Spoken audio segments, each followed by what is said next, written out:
তাহলে ভালো আছেন? এই চলে যাচ্ছে একরকম। আপনি ভালো? আমারও চলছে আর কি। কি গো দাদার জন্য চা এই না না না, চা খাবো না, চা খাবো না। কেন চা খান না আপনি? খাই, চা খাই, কিন্তু মানে এখন খাবো না, এখন খাবো না। একটু খান না, একটু খেলে না কি না, হবে না? তুমি নিয়ে একটু আসো বেশির চা। ব্যাপার না, মানে আসলে আমি খাওয়া দাওয়াটা খুব সময় মেনে করি আমি।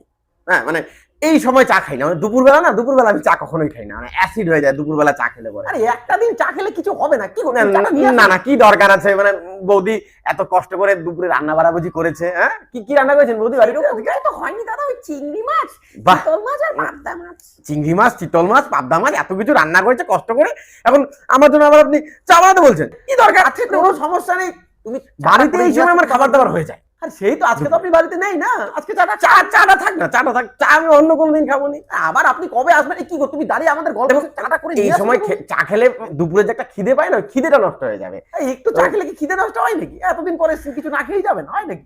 ভাতের খিদেতে চা কি করে খাবো, আমি সেটাই বলছি। খিদে পেয়েছে আপনার? হ্যাঁ, বলবেন তো? এটাই তো বলছি। বাড়িতে গিয়ে ভাত খেয়ে নেবেন। এই কি গো চাটা করে নিয়ে আসো। লোক দুপুরবেলা ভাতের জন্য জোর করছে না, চায়ের জন্য জোর। মানে চা খেতেই হবে আমাকে। হ্যাঁ, এতদিন পরে এসছেন আমাদের বাড়িতে। আমি বলছিলাম চিংড়ি আর চিতল মানে কি কি রেট নিল বাজারে? এই কি গো তুমি দাঁড়িয়ে গল্প শুনবে, চাটা করে নিয়ে আসো। দাদা বাড়ি গিয়ে ভাত খাবে বলছে। আর কি যেন জিজ্ঞেস করছিলেন? আমার থেকে বেশি কিপ্টে, একা মানুষ কটা চিংড়ি চিতল খেতে